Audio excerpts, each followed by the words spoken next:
नमस्कार मित्रों, मैं हर्षद कुमार त्रिवेदी आपके अपने चैनल हर्षद कुमार त्रिवेदी पर आप सभी मित्रों का हार्दिक स्वागत करता हूं। मैं एक बार फिर से आपके सामने प्रत्यक्ष आया हूं बहुत ही महत्वपूर्ण वीडियो लेके। तो आज का जो मुख्य वीडियो है वो टॉपिक नंबर 11 राजस्थान के इतिहास का टॉपिक नंबर 11 और राजस्थान में 1857 ईस्वी की क्रांति लेके आया हूँ, जो बहुत ही महत्वपूर्ण वीडियो हैं सभी प्रकार की प्रतियोगिताओं परीक्षाओं के लिए। ये वीडियो आपके लिए रामबाण साबित होगा। तो ये वीडियो आप देख रहे हो अभी, उससे पहले मैंने इसी वीडियो के नोट्स द्वारा मैंने आपको ज़रूर पढ़ाया है टॉपिक नंबर 11। यहाँ प्रत्यक्ष आपके सामने बाद में आया हूँ, रिवीजन के लिए आया हूँ। तो आपका अपना चैनल हर्षद कुमार त्रिवेदी जी के चैनल पर मैं आपको कहना चाहता हूँ, इतिहास पढ़ा रहा हूँ आपके अपने चैनल पर। तो इतिहास में मैंने आपको कहा है, ये वादा किया है कि मैं आपको पूरा इतिहास इस चैनल पर लाऊंगा। तो मैं ला भी रहा हूँ। सबसे पहले राजस्थान के इतिहास की शुरुआत की है मैंने। राजस्थान के इतिहास के लगभग 15 से 20 वीडियो मैंने डाल दिए हैं। साथ ही मैंने कल एक बहुत ही महत्वपूर्ण वीडियो डाला है, क्लास 12th की हिस्ट्री का जो नोट्स मेरे द्वारा बनाए गए हैं। तो वो वीडियो आप ज़रूर देखें। वो जो नोट्स हैं आपके लिए मैंने स्पेशल बनाए हैं। तो वो जो नोट्स हैं 12th के हिस्ट्री के, जो RBSC का पैटर्न जो था, तो इतिहास जो है वो बहुत ही महत्वपूर्ण जो बुक्स हैं, तो ज़रूर आप उसको मेरे डिस्क्रिप्शन में जाके ज़रूर डाउनलोड करें और उस नोट्स को आप ज़रूर आपकी एक फाइल बनाएं और इसे आप ज़रूर पढ़ें, क्योंकि आने वाली परीक्षाओं में वहीं से जो क्वेश्चन आ रहे हैं तो आपके लिए बेनिफिट होगा। बहुत सारे विद्यार्थियों के कमेंट्स आए थे, सर 12th का कोई आपके पास में बुक्स हो तो ज़रूर भेजें।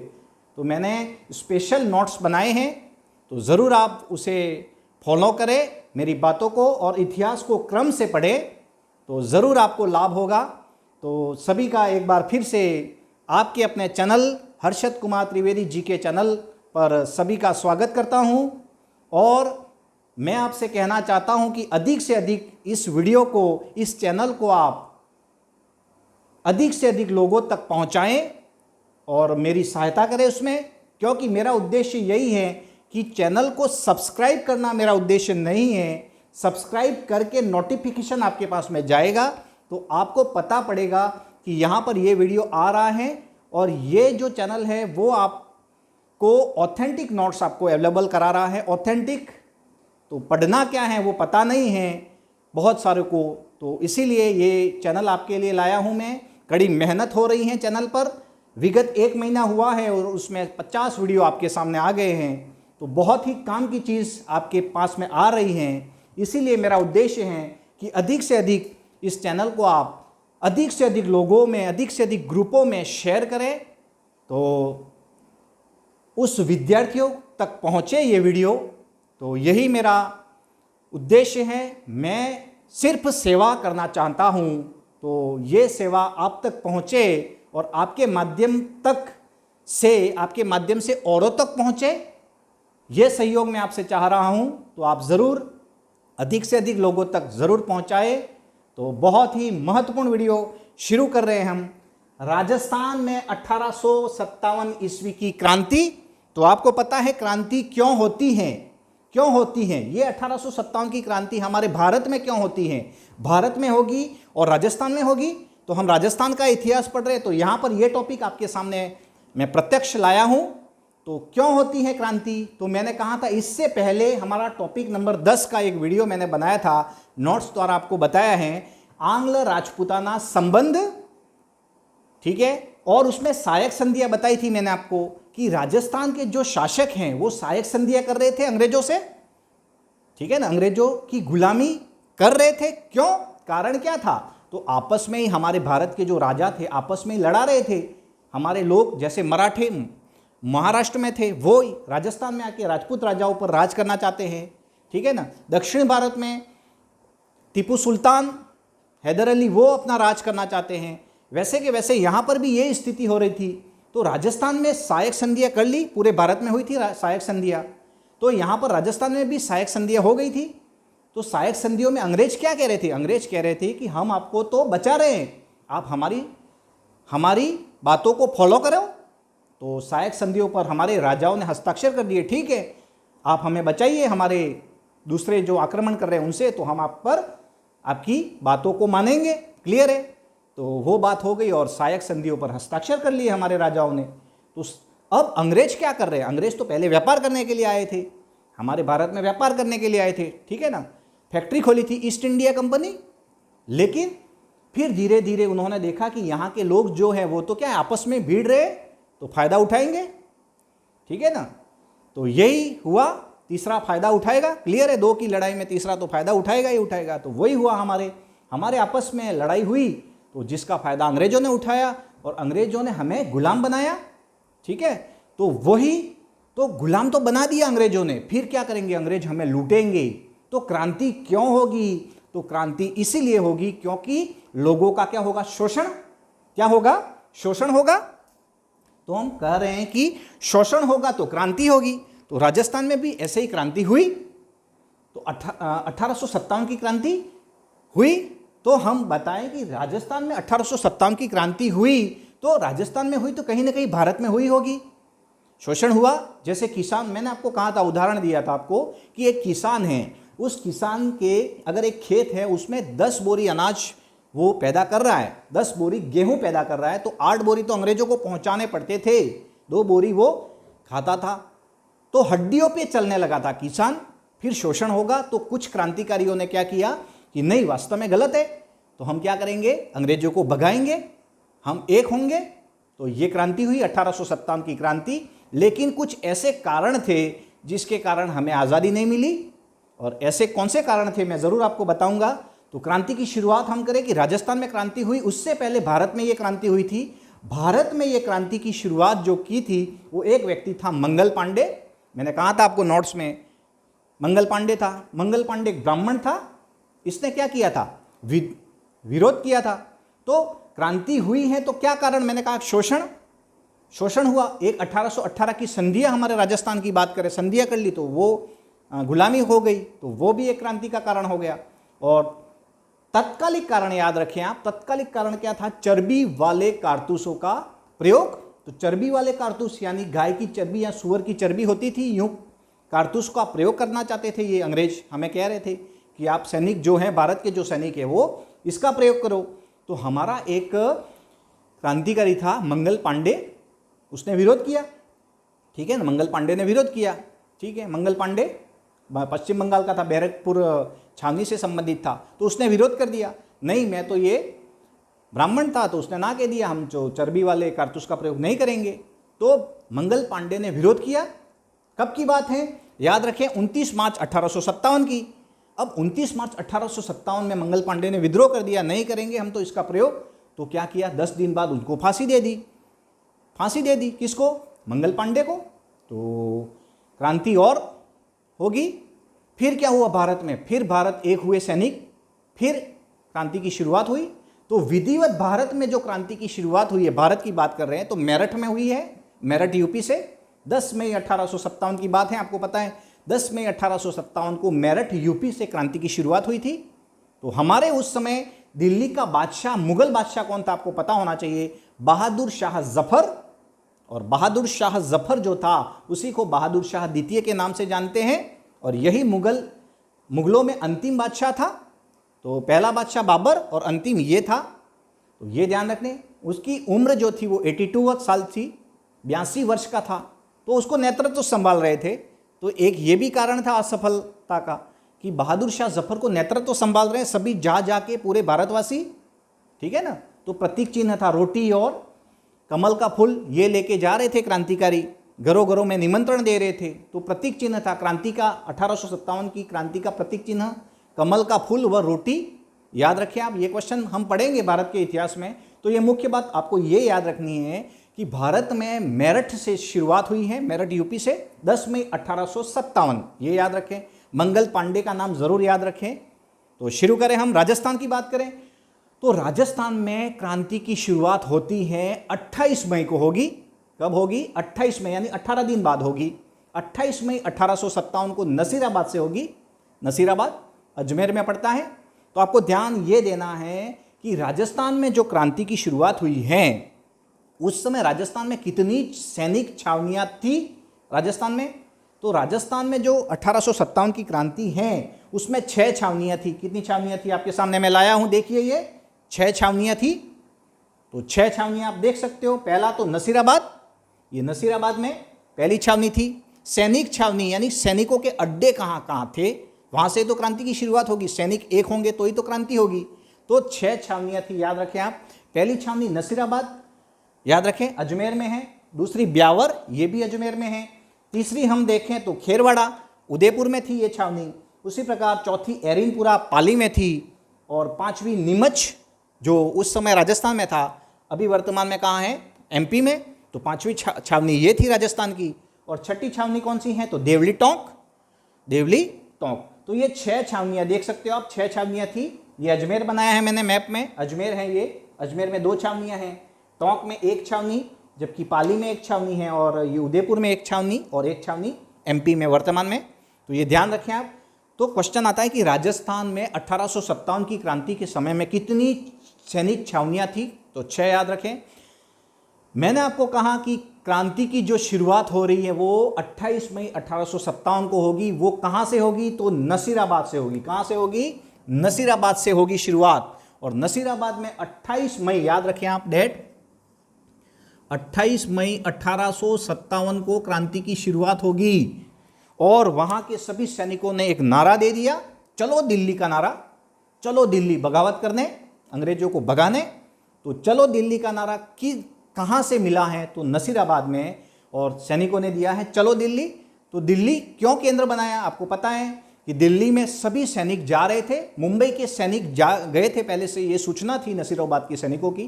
तभी ऐसा तो नहीं था कि फास्ट ट्रेनें चलती थी, चलो यूं। पहले तो चल के चलना पड़ता था, या फिर उनके जो घोड़े थे उनको लेके जाना पड़ता था सैनिकों को, ठीक है ना, चल के जाना पड़ता था, ये स्थिति थी। तो 28 मई को यहाँ तक, 10 मई को शुरुआत हो गई थी भारत में, यहाँ पर 28 मई, 18 दिन बाद पता पड़ा कि नहीं, क्रांति तो शुरू हो गई है, ठीक है ना। पहले पूरे भारतवासियों ने एक तारीख तय की थी, 31 मई को हम क्रांति की शुरुआत करेंगे। 31 मई 1857 को पूरे भारत में ऐलान कर दिया था क्रांतिकारियों ने। लेकिन कुछ कारण ऐसे हुए थे कि क्रांति को पहले करना पड़ा, अचानक हो गई क्रांति। तो एक तो ये कारण था असफलता होने का कि क्रांति एक साथ नहीं हुई है, जैसे पहले डेट जो तय की थी उस पर नहीं हुई और पहले हो गई थी। तो कुछ कारण थे उस समय, तो ये आप ध्यान रखें कि ये भी एक असफलता का कारण था। तो यहाँ देखें, मैंने कहा कि नसीराबाद में शुरुआत हो गई है क्रांति की 28 मई 1857 को। नसीराबाद के सैनिकों ने चलो दिल्ली का नारा दिया है। क्या दिया? चलो दिल्ली का नारा दिया। तो उससे पहले और भी हम बातें करें कि राजस्थान में जो क्रांति की शुरुआत तो हो रही है, तो उसमें क्या होता था कि भारत में उस समय जो गवर्नर जनरल था वो कौन था? तो जी याद रखें आप, गवर्नर जनरल कौन था? लॉर्ड कैनिंग, भारत का गवर्नर जनरल। उसके अधीन एजीजी काम करते थे पूरे राज्यों में। तो हमारे राजस्थान यानी राजपूताना का एजीजी कौन था? तो उस समय 1857 की क्रांति के समय हमारा एजीजी था, एजेंट टू गवर्नर जनरल कौन था? तो पैट्रिक लॉरेंस। क्या नाम है? पैट्रिक लॉरेंस नाम याद रखना आप, एजीजी। अब एजीजी का प्रथम एजीजी कौन था राजस्थान में, वो भी क्वेश्चन आता है। तो प्रथम मिस्टर लॉकेट हैं, लॉकेट। जबकि एजीजी का पद किस गवर्नर जनरल ने सर्जित किया था? एजेंट टू गवर्नर जनरल, यानी गवर्नर जनरल के अधीन काम करने वाला, तो वो था लॉर्ड विलियम बेटिंग। 1832 में राजस्थान में पहला एजीजी बना था मिस्टर लॉकेट, ठीक है। अब ये मुख्य मुख्य बातें एजीजी के बारे में आपको। एजीजी के नीचे भी पॉलिटिकल एजेंट रहते थे, पॉलिटिकल एजेंट रहते थे। तो पॉलिटिकल यानी पीए। तो हमारे जो रियासतें थी उसमें पॉलिटिकल एजेंट भी रहते थे, पीए रहते थे। तो ये ध्यान रखें। तो सबसे पहले जीजी यानी गवर्नर जनरल, जीजी कौन है? Lord Canning. उसके नीचे एजीजी यानी agent to governor general Lord Patrick Lawrence थे। राजस्थान में 1857 की क्रांति के समय में पहले मिस्टर लॉकेट थे। क्लियर है? अब मुख्यालय कहाँ था एजीजी का? तो 1832 में जो मुख्यालय था वो हम देखें तो अजमेर में बनाया गया था, लेकिन गर्मी हुई थी वहाँ पर, जिसके कारण उसको 1845 में 45 में उसको माउंट आबू में हस्तांतरित कर दिया गया। माउंट आबू सिरोही में, वहाँ ठंडी होती है।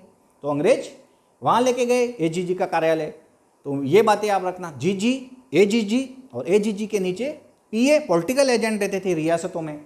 तो मुख्य मुख्य आपके जो जैसे रियासत हैं उनके आपको पॉलिटिकल एजेंट याद रखने हैं। क्लियर है? जैसे राजस्थान की बात करें, हम क्रांति की शुरुआत तो कर चुके हैं, कुछ मुख्य मुख्य तथ्य हैं वो वापस मैं आपको बता रहा हूँ। तो देखिए, पॉलिटिकल एजेंट आपको याद रखने हैं, जिसमें आपको याद रखना है, देखो मुख्य 5 याद रखने हैं। एक तो याद रखना है आपको जोधपुर का। जोधपुर का पीए कौन था? तो मैकमॉसन था, मैकमॉसन। उसी प्रकार हम देखें तो आगे हम देखें जयपुर का कौन है? उदयपुर याद रखना, उदयपुर का कौन है? उदयपुर का याद रखना है। उसके बाद में आपको याद रखना है भरतपुर का याद रखना है, और एक कोटा का याद रखना है। 5 का याद रखना है, इनसे क्वेश्चन बनते हैं ये। तो जोधपुर का मैकमॉसन है, क्लियर है। जयपुर का ईडन है, ईडन, ठीक है। उसी प्रकार उदयपुर का श्रावर्स है, श्रावर्स, कैप्टन श्रावर्स। भरतपुर का कौन है? जोधपुर का तो मैकमॉसन है, जबकि भरतपुर का मॉरिसन है, मॉरिसन। और उसी प्रकार कोटा का कौन है? तो कोटा का है बर्टन, बर्टन। याद रखें ये। तो 5, यानी मैंने कहा एजीजी, जीजी की बाद में एजीजी, और एजीजी हमारा पैट्रिक लॉरेंस, और उसके तहत जो पॉलिटिकल एजेंट काम करते थे वो बता रहा हूँ। 5 मुख्य रियासतों का पॉलिटिकल एजेंट याद रखें आपको। जोधपुर का मैकमॉसन, जयपुर का ईडन, उदयपुर का श्रावर्स, भरतपुर का मॉरिसन, और कोटा का है बर्टन। ठीक है। अब राजा भी याद कर सकते हो। अब जोधपुर के राजा कौन थे? तखत सिंह थे। मैंने कहा था तखत सिंह, जोधपुर का इतिहास हमने पढ़ा, उसमें भी बताया मैंने, और अभी भी बताया, पहले भी बताया। तो जोधपुर के राजा 1857 की क्रांति के समय कौन थे? तो आपको याद रखना है जोधपुर के कौन थे? तखत सिंह, ठीक है ना। जयपुर के राम सिंह थे, सेकंड राम सिंह, सेकंड, जिसने गुलाबी रंग करवाया था एडवर्ड सप्तम के आने पर, ये मैंने बताई थी। राम सिंह द्वितीय है। जबकि उदयपुर के कौन थे? स्वरूप सिंह थे, उदयपुर में स्वरूप सिंह थे, भरतपुर में जसवंत सिंह थे, और कोटा में राव राम सिंह सेकंड थे। तो ये मुख्य मुख्य बातें आपको जरूर याद रखनी चाहिए। बात हम मुद्दे की वापस करें कि 6 छावनियां थी हमारे यहाँ पर, नसीराबाद, ब्यावर, खेरवाड़ा, एरीनपुरा, ठीक है ना, नीमच और देवली, ये 6 छावनियां थी। तो नसीराबाद की स्टार्ट करें हम, तो नसीराबाद में 28 मई 1857 को क्रांति हुई है। चलो दिल्ली का नारा दिया, चलो दिल्ली का नारा दिया है, और ये मुख्य बात आपको ध्यान रखनी है। और यहाँ पर 3 अंग्रेज सैनिक थे, स्टॉपिस, वुड और पेनी। इन तीनों अंग्रेजों को मार डाला सैनिकों ने। तो यहाँ से बगावत हो कर दी, और सैनिक अचानक चले गए दिल्ली की और प्रस्थान करने लगे। तो ये मुख्य बात थी। नसीराबाद की समय जरूर याद रखें, नसीराबाद का 28 मई 1857 को क्रांति की शुरुआत होती है, ये ध्यान रखें आप। अब ये जो 6 छावनियां हैं, उसमें से 2 छावनियां ऐसी हैं जहां पर विद्रोह नहीं हुआ था। सैनिक छावनी थी लेकिन विद्रोह नहीं हुआ था, तो ये भी आप याद रखें। देखो मैंने रेड किया है उसको, एक तो ब्यावर जो अजमेर में था, वहां विद्रोह नहीं हुआ था, और एक खेरवाड़ा जो 3 नंबर पर उदयपुर में था, वहां पर भी विद्रोह नहीं हुआ था। तो 4 जगह पर विद्रोह हुआ। पहले हमने पढ़ लिया नसीराबाद। अब दूसरा हम पढ़ते हैं, तो देखो आप नीमच हम पढ़ लेते हैं। नीमच एमपी में हम देखें तो नीमच में जो क्रांति की शुरुआत हुई है वो 14-15 जून को हुई है। नीमच में कब हुई है? 14-15 जून को हुई है। नीमच में 3 जून को हुई है, आप याद रखें। नीमच में कब हुई है? 3 जून को 1857 को क्रांति हुई है, याद रखें। नीमच 3 जून 1857 की क्रांति हुई है नीमच में। और नीमच की मुख्य बात मैं आपको बताऊं, कर्नल एबॉट करके एक अंग्रेज था, कर्नल एबॉट। वो क्या कर रहा था? अंग्रेजों की तरफ से था कर्नल एबॉट। वो वहाँ पर सैनिकों को वफादारी की शपथ दिला रहा था कि अंग्रेज तो अच्छे हैं, ऐसा आप शपथ लो यूँ। तो वहाँ के सैनिक में से एक था मोहम्मद अली बेग, याद रखें नाम, नीमच से संबंधित है। नीमच वर्तमान में एमपी में है।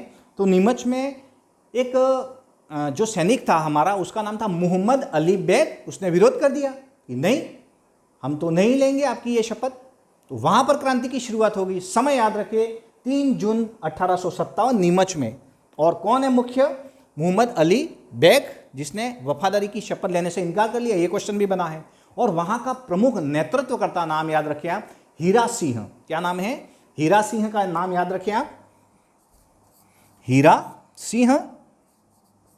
ये नीमच का एमपी में जो था वहाँ का नेतृत्व करता था, नीमच में, ये याद रखें आप। और भी अगली क्रांति जो हम होती है वो हम देखें तो देवली में देखते हैं, देवली टोंक। तो देवली टोंक में जो क्रांति जो हुई थी उसमें महिलाओं ने भी भाग लिया था, याद रखें आप, महिलाओं ने भी भाग लिया था देवली में। तो ये ध्यान रखें आप, देवली टोंक से संबंधित है।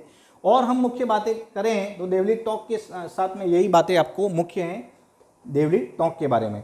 एरिनपुरा में हम जाएं तो एरिनपुरा बहुत ही महत्वपूर्ण है, एरिनपुरा से बार बार क्वेश्चन आ रहे हैं। तो एरिनपुरा में जो क्रांति की शुरुआत हुई थी वो याद रखें 21 अगस्त को, याद रखें 21 अगस्त 1857 में क्रांति की शुरुआत हुई है एरिनपुरा से। जबकि यहाँ पर देवली में भी आप 14-15 जून को क्रांति की शुरुआत हुई है। समय याद ज़रूर रखें, मैंने पहले भी एक वीडियो बनाया है, वैसे आपको पूरी बातें वहाँ पर बता दी हैं। यहाँ प्रत्यक्ष में आया हूँ तो आप ज़रूर देखें वीडियो पूरा, बहुत ही महत्वपूर्ण वीडियो है। तो देवली टोंक में समय याद रखें 14-15 जून, महिलाओं ने भी सहयोग किया यहाँ पर क्रांति में, दिल्ली की ओर जा रहे हैं वो। एरिनपुरा बहुत इंपॉर्टेंट है, 21 अगस्त 1857 को क्रांति हुई है पाली में, एरिनपुरा में, ये समय याद रखें। ये देखो यहाँ 14-15 जून, तो 14 की रात को हुआ था विद्रोह, इसलिए दोनों डेट आती है। तो ऑथेंटिक नोट्स हैं ये आपके लिए, ज़रूर देखें आप। एरिनपुरा पाली की बात करें तो एरिनपुरा पाली के सैनिकों ने बगावत कर दी।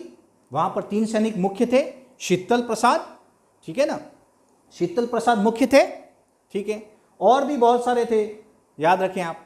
तो एरिनपुरा में मुख्यतः हम देखें तो मुख्यतः 3 युद्ध हुए वहाँ पर, क्योंकि वहाँ में औवा के ठाकुर थे कुशाल सिंह चंपावत, क्या नाम है, औवा पाली का एक स्थान है, वहाँ पर एक शासक थे कुशाल सिंह चंपावत, वो भी मिल गए इनके सैनिकों से। और एरिनपुरा के सैनिकों ने नारा दे दिया, चलो दिल्ली मारो फिरंगी, फिरंगी का मतलब अंग्रेज। तो चलो दिल्ली, ओनली चलो दिल्ली का नारा तो नसीराबाद से मिला है, जबकि चलो दिल्ली मारो फिरंगी का नारा एरिनपुरा के सैनिकों ने दे दिया। और एरिनपुरा के जो सैनिक है वो जा रहे थे दिल्ली, यहाँ दिल्ली है तो यहाँ से जा रहे थे, तो बीच में औवा आ गया, औवा। और औवा में क्या हुआ था, वहाँ का ठाकुर था कुशाल सिंह चंपावत, तो वो तो अंग्रेजों के खिलाफ ही था, तो वो मिल गया सैनिकों से। और यहाँ पर 3 मुख्य युद्ध हुए भाई, अंतिम तक 3 मुख्य युद्ध हुए थे एरिनपुरा में, औवा में। तो औवा में देखें हम तो कितने युद्ध हुए, 3 हुए। पहला देखें हम, पहला युद्ध आप याद रखें बिठोड़ा का युद्ध, बिठोड़ा, ये पाली में एक स्थान है, बिठोड़ा का युद्ध हुआ है, याद रखें, डेट जरूर याद रखनी है, 8 सितंबर 1857 को बिठोड़ा का युद्ध हुआ है। किस किस के बीच में हुआ है, तो कुशाल सिंह चंपावत है, ठीक है, उनके साथ सैनिक मिल गए। तो कुशाल सिंह चंपावत वर्सेस जोधपुर के जो शासक हैं, जोधपुर के राजा कौन थे, तखत सिंह, वो एक और सेनापति थे अनार सिंह, वो मिल के यहाँ पर बिठोड़ा के युद्ध में कुशाल सिंह चंपावत के खिलाफ आए।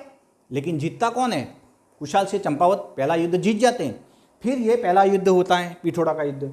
दूसरा युद्ध होता है जिसे औवा का फर्स्ट युद्ध भी कहते हैं, याद रखना, औवा का प्रथम युद्ध इसे कहते हैं। कौन सा, ये दूसरा युद्ध हुआ था जिसे चेलावास का युद्ध भी कहते हैं, चेलावास, ये भी पाली में, ये दोनों स्थान पाली में ही है। और ये युद्ध जो हुआ था वो 18 सितंबर को हुआ था, 10 दिन बाद चेलावास का युद्ध। और इसी को गोरे काले का युद्ध भी कहते हैं, याद रखिए आप। तो इसके 3 नाम हो गए, चेलावास का युद्ध, औवा का प्रथम युद्ध, ठीक है, और ये याद रखें आप चेलावास का युद्ध। 18 सितंबर गोरे व काले का युद्ध हो गया, 18 सितंबर को हुआ। इसमें भी कुशाल सिंह चंपावत वर्सेस ये वही आएंगे वापस, ठीक है। तो फिर ये कुशाल सिंह चंपावत वहाँ पर भी जीत जाते हैं, ठीक है ना, वहाँ जीत जाते हैं और उनको भागना पड़ता है। लेकिन क्या होता है, ये स्थिति गंभीर हो जाती है और यहाँ पर सब बिखर जाती है हमारी सेना। उसके बहुत समय बाद यानी एक तीसरा युद्ध होगा और होम्स करके एक अंग्रेज अधिकारी था, होम्स, वो सेना लेके आएगा दिल्ली से। और तीसरा एक युद्ध होगा जिसको औवा का द्वितीय युद्ध के नाम से जानते हैं, जो लड़ा जाएगा 24 जनवरी को, 24 जनवरी 1858 को लड़ा जाएगा। और यहाँ पर कुशाल सिंह चंपावत को भागना पड़ेगा, क्योंकि वहाँ पर सैनिक जो थे वो दिल्ली से सैनिक आए थे, भारत से आए थे सैनिक। तो ये स्थिति थी, तो भागना पड़ा, कुशाल सिंह चंपावत को भागना पड़ा। तो राजसमंद के कोठरिया के जोध सिंह ने उनको शरण दी थी, ठीक है ना। और कृष्ण सिंह जो थे, सलूम्बर के शासक थे कृष्ण सिंह, उन्होंने क्या दी थी, सहायता की थी, किसको, तो कुशाल सिंह चंपावत को। ये याद रखें आप। तो ये सारी बातें एरिनपुरा से संबंधित है। चलो दिल्ली मारो फिरंगी, एरिनपुरा के किसानों ने।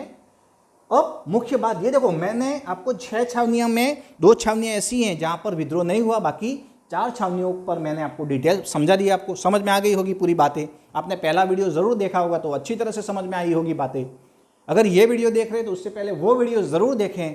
तो मैं तो कह रहा हूँ आप इतिहास को क्रम से पढ़ें तो मज़ा आएगा। आगे देखें, अंग्रेज आ रहे हैं यहाँ पर। अब एक बात मुख्य राजस्थान के इतिहास की मुख्य बात मैं आपको कहता हूँ कि राजस्थान के इतिहास में 1857 राजस्थान की क्रांति जो हुई है उसमें एक और मुख्य बात है। 6 छावनियाँ थी, लेकिन एक ऐसा केंद्र था जहाँ पर जनता ने विद्रोह किया था। छावनी नहीं थी, फिर भी जनता ने विद्रोह किया था, और वो था कोटा। यहाँ ये देखिए, ये कोटा है यहाँ, और यहाँ पर क्या किया था? जनता का विद्रोह हुआ था। जनता का विद्रोह याद रखें। और कोटा, स्थान कोटा में जनता का विद्रोह, जन विद्रोह हो गया। समय अक्टूबर में हुआ था, लगभग ये 15 अक्टूबर की बात है। 15 अक्टूबर में विद्रोह कर दिया था 1857 में जनता ने। और वहाँ का जो अधिकारी था, वहाँ का जो पीए था, वो कौन था? मैंने कहा था कोटा का बर्टन। तो बर्टन का क्या किया उसने? बर्टन का ये जो है जनता ने क्या कर दिया? इनका गला काट दिया, ठीक है ना, यानी इसको मार डाला बर्टन को, और पूरे शहर में घुमाया, कोटा शहर में। और उसके 2 बेटे थे, फ्रैंक और आर्थर, उसको भी मार डाला। तो जनता हैवी हो गई, और यहाँ के जो राजा थे राम सिंह द्वितीय, राव राम सिंह द्वितीय, उनको नज़रबंद कर दिया, जेल में डाल दिया। तो ये ध्यान रखना। तो जो करौली के शासक हैं मदन पाल, उन्होंने मदद की है और उसको जेल से छुड़वाया। तो हमारे राजाओं ने सहायता कर दी। जनता में विद्रोह फैलाने वाले कौन थे? 2 व्यक्तियों का नाम याद रखिए आप। जयदयाल, याद रखें, जयदयाल व मेहराब खां। मेहराब खां, ये 2 व्यक्तियों कोटा विद्रोह से संबंधित हैं 1857 की क्रांति में। तो ये ध्यान रखें आप, ये मुख्य बात कोटा विद्रोह की। और हम देखें तो यहाँ पर भी क्या होगा फिर? तो यहाँ पर फिर होगा कि कोटा में फिर क्या होगा कि जनता विद्रोह कर रही है, तो फिर दिल्ली से रॉबर्टसन एक सेना लेके आएगा अंग्रेजों की, और फिर वहाँ पर भी दमन करेगा 30 मार्च 1858 में। और 1858 तक आपको पता है कि अंग्रेज वापस यहाँ पर हैवी हो जाएंगे, और पूरे भारत में वापस वो सत्ता पर आ जाते हैं, और विद्रोह क्रांति जो होती है वो असफल रहती है। तो इस प्रकार मैंने ये 1857 की क्रांति में राजस्थान की बातें आपको मुख्य बातें बताई हैं। यहाँ पर जो क्वेश्चन आ रहे हैं वही मैं लेके आया हूँ, नोट्स में भी वही बताए हैं आपको। यहाँ पर वापस मैंने एक रिवीजन करने का आपका प्रयास यहाँ आपको दिया है, आप ज़रूर देखें इसको, और अच्छी तरह से मैंने आपको समझाने की पूरी कोशिश की है, आप ज़रूर देखें। और भी विविध तथ्य मैं आपको बताऊँ तो ये देखो, ये 1857 की क्रांति विफल क्यों हुई है? तो वही बात है कि राजाओं का अंग्रेजों का साथ देना, क्लियर बात है। और जो नेतृत्व करता है उसकी एज ज़्यादा थी, 82 साल के थे, तो उनको नेतृत्व संभालना, ये नेतृत्व की कमी हो गई हमारे भारत में। और भी बहुत सारे कारण थे, ठीक है। हमारे पास में इतने संसाधन नहीं थे जो अंग्रेजों के पास में ज़्यादा थे, ठीक है। ये बहुत कुछ कारण थे। और भी देखें तो हमारे जो राजस्थान के प्रमुख राजा हैं जिन्होंने क्या किया? अंग्रेजों की सहायता की है, जिसमें सरदार सिंह जो बीकानेर के राजा थे, उन्होंने अपनी सेनाओं को बाहर तक, राज्य के बाहर तक अंग्रेजों को सहायता पहुंचाई है, ठीक है ना। करौली के जो थे शासक मदन पाल, इन्होंने भी क्या किया है? इन्होंने भी ये जो कोटा के राम सिंह को छुड़वाया था, तो अंग्रेजों ने उनको उपाधियाँ दे दी हैं। जबकि जयपुर के उस समय जो शासक थे, जयपुर के राम सिंह द्वितीय, जिसको सितारे हिंद की उपाधि दी थी अंग्रेजों ने, मैंने आपको कहा था, यहाँ पर भी ये बातें हैं। और भी देखें तो ये जो क्रांति है राजस्थान की, उसमें सबसे कम उम्र में जो शहीद होने वाले वो कौन थे? तो हेमू कालाणी थे। हेमू कालाणी चूरू से संबंधित थे, ठीक है, ये ध्यान रखें। और ग्वालियर नगर सेठ थे हमारे अमरचंद्र भाटिया, जिनको सबसे सर्वप्रथम उनको फांसी दे दी गई थी। तो ये मुख्य बातें आपको ध्यान रखना है। तो ये सारी बातें मैंने आपको बताई हैं, जो मुख्य बातें राजस्थान में जो क्वेश्चन बन रहे हैं वो मैं लेके आया हूँ आपके सामने। तो इसी तरह आप हमसे जुड़ते रहें। और मैं आपको कहना चाहता हूँ कि इतिहास को आप ज़रूर कम से पढ़ें तो मज़ा आएगा आपको। और इतिहास 30% कवर करता है आपके हर एक एग्ज़ाम में। जैसे अभी RS एग्ज़ाम होने वाला है हमारे यहाँ पर, पटवारी का होने वाला है, ग्राम विकास अधिकारी का होने वाला है, तो उसमें देख सकते हो आप 30% जो मेज़र हैं वो, यानी 100 क्वेश्चन में से 30 क्वेश्चन इतिहास के आते हैं। तो इतिहास आप ज़रूर ऑथेंटिक पढ़ें। पढ़ना क्या है वो पता नहीं है लोगों को, तो इसीलिए ये चैनल को मैं आपके सामने बार बार यहाँ पर मेहनत हो रही है आपके लिए। मैं RS प्री ये पटवारी और ये ग्राम विकास अधिकारी के लिए मैंने करंट जीके भी बना दिए हैं। बहुत सारे टॉपिक्स मैंने डाले हैं, भाग 1, भाग 2, भाग 3 डाल दिया है, तो आप ज़रूर उसको भी फॉलो करें। और इतिहास को तो मैं 100% आपको ऑथेंटिक नोट्स के द्वारा आपको पूरे पेज पर लाऊंगा, तो वो वादा जो है वो ज़रूर पूरा होगा। राजस्थान के इतिहास के बाद में मैं इंडिया का इतिहास लाऊंगा। तो ऐसे ही आप हमसे जुड़ते रहें, अधिक से अधिक लोगों को ये वीडियो पहुंचाए, अधिक से अधिक लोगों तक मेरे जो चैनल हैं उसको ज़रूर पहुंचाए आप। और ऐसे ही मिलते रहें, आप हमसे जुड़ते रहें और अगले वीडियो के लिए आप तैयार रहें। तब तक के लिए जय हिंद, जय भारत।